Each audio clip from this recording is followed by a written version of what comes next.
بسم اللہ الرحمن الرحیم. نہ افغانیم نہ ترک و تتاریم، چمن زادیم از یک شاخساریم، تمیز رنگ و بو بر ما حرام است کہ ما پروردہ یک نو بہاریم. ناظرین، آج اس شخصیت کا یوم ولادت ہے کہ جس کا اثر اس بر صغیر پاک و ہند پر نہیں بلکہ اس مسلم دنیا کے ایک طویل علاقے پر ہے. جس شخص کو اور جس شخص کے محاورے کو کہ زمانہ بات و سازت طبع زمانہ ستیز کو ایران کے انقلاب کی بنیاد کہا جاتا ہے، جس شخص کا وہ کلام کہ از خواب گراں خواب گراں خواب گراں خیز تاجکستان اور ازبکستان کے بازاروں میں یوں سنا جاتا ہے کہ جیسے ان کا ایک قومی ترانہ ہوتا ہے، جو شخص برصغیر پاک و ہند کے مسلمانوں کی آزادی کا خواب دیکھنے والا تھا، جس نے کہا تھا کہ اس علاقے کے اندر ایک آزاد مسلم ریاست اس کی قسمت ہے، حضرت علامہ اقبال کا دن.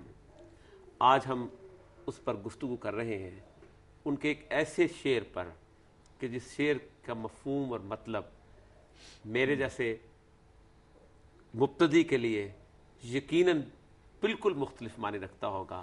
اور جو دو اصحاب ہمارے ساتھ ہیں وہ کمال کی بلندیوں پر اور علم کی اس سطح پر ہیں کہ ایک طرف حضرت علامہ اقبال کے فرزند ہیں جن کا اپنا تعارف اتنا بڑا ہے کہ خود علم کے اور اس کے تحریر کے اور تقریر کے مرتبے پر اپنی حیثیت رکھتے ہیں، اور ضروری نہیں کہ وہ علامہ اقبال کی فکر کا پرچم ہی تھامے ہوئے ہوں، لیکن دوسری طرف ایک اور فرزند ہے کہ جو فکر کا پرچم تھامے ہوئے ہیں، اور ڈاکٹر اسرار صاحب ہیں. اب کبھی کبھی ایسا بھی ہوتا ہے کہ فکر کا پرچم کسی اور کے ہاتھ میں آ جاتا ہے اور جینیالوجی کا پرچم کسی اور کے ہاتھ میں آ جاتا ہے. میں شروع کروں گا شعر ہمارا جو ڈاکٹر صاحب آپ سے کہ جلال پادشاہی ہو کہ جمہوری تماشا ہو، جدا ہو دین سیاست سے تو رہ جاتی ہے چنگیزی. کیا یہ شعر اقبال کی پوری شاعری کو احاطہ کرتا ہے یا بالکل کچھ جدا سی چیز اچانک کہہ دی گئی؟ نہیں، میرے نزدیک تو یہ اقبال کے پورے فکر اور ان کی پوری شاعری اور ان کے پیغام کا ایسنس ہے. میرے نزدیک علامہ اقبال کا جو سب سے بلند مقام ہے وہ اس اعتبار سے ہے کہ انہوں نے ہمارے ہاں تدریجاً زوال کے دور میں جو اسلام محض ایک مذہب بن کر رہ گیا تھا، ریلیجن، کہ بس ڈوگما ہے اور کچھ جو ہے وہ ورشپ فارمز آف ورشپ ہیں، کچھ ریچولز ہیں، دین کا تصور ختم ہو چکا تھا. اس تصور کا مجدد ہے اقبال. اس نے دوبارہ تازہ کیا ہے کہ در حقیقت اسلام دین ہے. ہاں، مذہب کا ایلیمنٹ بھی اس میں ہے، اس کے عقائد ہیں، اس کی عبادات ہیں اور اس کے ریچولز ہیں. پیدا ہوگا بچہ تو کیا کریں گے؟ عقیقہ کریں گے، بپتسمہ نہیں دیں گے. کوئی مرے گا تو اس کو جلائیں گے نہیں، دفنائیں گے، کفنائیں گے. ریچولز بھی ہیں، سب کچھ ہے، لیکن اوور ابو آل وہ ایک نظام زندگی ہے مکمل، سیاسی نظام ہے، اس کا معاشی نظام ہے، اس کا معاشرتی نظام ہے. اور سیاسی نظام کا ظاہر بات ہے کہ نقطہ آغاز یہ ہے اللہ کی حاکمیت. سروری زیبا فقط اس ذات بے ہمتا کو ہے، حکمراں ہے ایک وہی باقی بتانے آسر، وہ ایک سجدہ جسے تو گراں سمجھتا ہے ہزار سجدوں سے دیتا ہے آدمی کو نیچا. لیکن وہ شعر بہت اسپیسیفک ہے کہ سروری زیبا فقط اس ذات بے ہمتا کو جو کانسیپٹ ہے حکمراں ہے ایک وہی باقی بتانے آسر. تو میرے نزدیک تو یہ علامہ اقبال کے فکر کا مرکز و محور ہے. ڈاکٹر صاحب، بہت سارے نظاموں کے بارے میں علامہ اقبال کے ہاں ایک نفی ملتی ہے. میں جمہوریت کی بہت بڑی نفی ہے. دیوے استبداد جمہوری کبا میں پائے تو سمجھتا ہے یہ آزادی کی ہے نیلم پری، کب ڈرا سکتے ہیں مجھ کو اشتراقی کچھ اگر یہ پریشاں روز کا آرا شفتہ مغزہ شفتہ ہو. اب صورتحال یہ ہے کہ اقبال جس اسلام کا خواب دیکھتا تھا، ہمارے ہاں وہ اسلام فقہ سے ان باقی چیزوں سے تو بالا تر قسم کے اوورال پرسپیکٹ. آپ کیا سمجھتے ہیں کہ جس کو وہ انہوں نے کہا ہے کہ یہ اس علاقے کی ڈیسٹنی ہے اور یہ جہاں بنے گی، اس ریاست میں یہ جو دین کو کس طرح وہ سیاست کے ساتھ اکٹھا کرنا چاہتے تھے؟ پہلی بات تو میں اس سے سمجھتا ہوں وہ یہی ہے کہ حضرت علامہ کے ذہن میں یہ ایک خیال جو ہے، یہ تصور جو ہے کہ ریاست کی اہمیت ہے، کیونکہ اس کے بغیر دین کو پریزرو نہیں کیا جا سکتا. جب تک کہ ریاست آپ کی نہ ہو. اور اسی وجہ سے وہ مثال لیتے ہیں. اور پھر اس کے علاوہ سب سے زیادہ اہم چیز جو ہے وہ یہ فرماتے ہیں کہ اسلام جو تھا وہ ایک طرح سے سلطانی جمہور کا پیغام لایا تھا انسانیت کے لیے. اب وہاں وہ جمہوریت کو ایک مقام دیتے ہیں.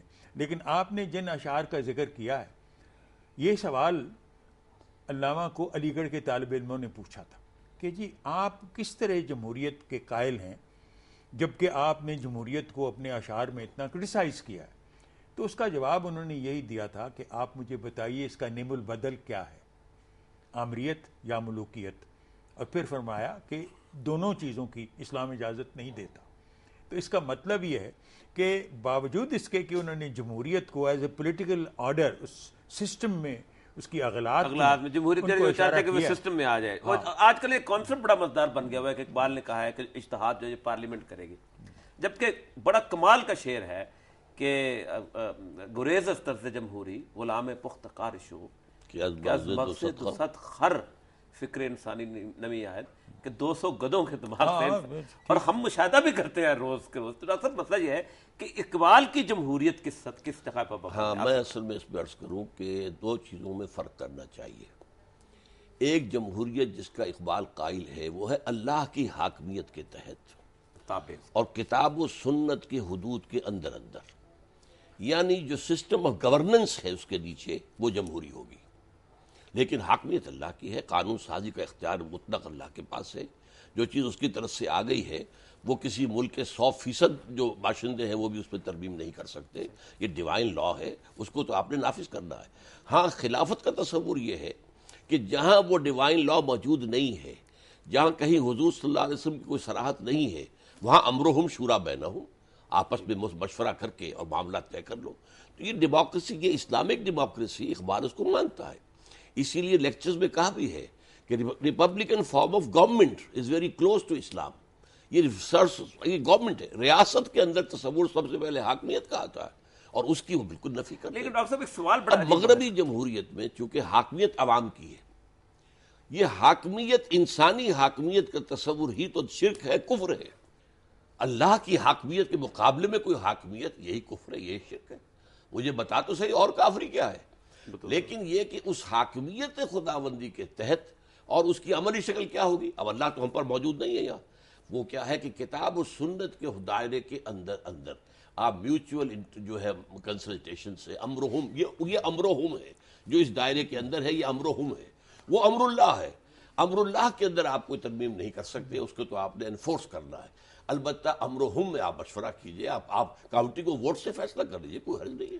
لیکن ڈاکٹر صاحب یہاں پر ایک بڑا عجیب و غریب سوال آتا ہے کہ اسلام کا جو خلافت کا بیسک سسٹم تھا، شورا کو آپ رکھ لیں، امیر کا جو مقام ہے وہ کوئی پریزیڈنشل فارم سے ملتا جلتا نہیں لگتا ہمارے، کہ بجائے اس کے کہ ہم ایک وزیر اعظم یا پارلیمانی سسٹم کی صورتحال رکھیں؟ نہیں، میں تو نہیں سمجھتا کہ ایسی صورت ہے. اگر آپ تاریخ کا مطالعہ کریں تو اس میں تو یہی ظاہر ہوتا ہے کہ حضرت ابو بکر کے زمانے میں بعض جو مشورے شورا نے دیے انہوں نے نہیں قبول کیے. جی ویٹو کا مسئلہ آ گیا، ویٹو کا. اچھا، لیکن یہ صورت حضرت عمر کے زمانے میں نہیں تھی. انہوں نے شورا کے مشوروں پر عمل کیا، بلکہ انڈیویجولز پہ بھی کیا. حضرت علی کے مشوروں پہ، اکیلے پہ. ہاں بالکل، کہا کہ اگر علی نہ ہوتے تو عمر ہلاک ہو جاتا. بالکل وہی میں عرض کر رہا ہوں کہ اس میں خاص طور پر حضرت علی کو تو نقصان ہی اسی وجہ سے پہنچا ہے کہ وہ جو ان کے اپنے جو شورا تھی، اور یہ کون تھے؟ خوارج. کبر نہ موت الکبائر، کہ بڑوں کی موت نے ہمیں بڑا بنا دیا، کیونکہ وہ میرے مشورہ دینے والے نہیں رہ گئے. تو میں تو سمجھتا ہوں کہ جو شورا کا تصور ہم نے ڈیولپ کرنے کی کوشش کی ہے تاریخ میں، وہ افسوس ہے کہ وہ ہو نہیں سکا. اب میں تو سمجھتا ہوں کہ یہ جو خلفائے راشدین کا نظام تھا وہ فیل ہوا ہے، وہ متروک ہوا ہے اس بنا پر کہ وہ نہیں اس کو نبھا نہیں سکے، سوسائٹی میں وہ چیز نہیں آ سکے. ناظرین، اس پہ گفتگو کرتے ہیں جو بہت بڑی بات کی ہے جیسے جاوید اقبال صاحب نے، کہ نظام جو تھا خلافت کا وہ فیل ہوا ہے. اس پہ بات کریں گے ذرا سے توقف کے بعد.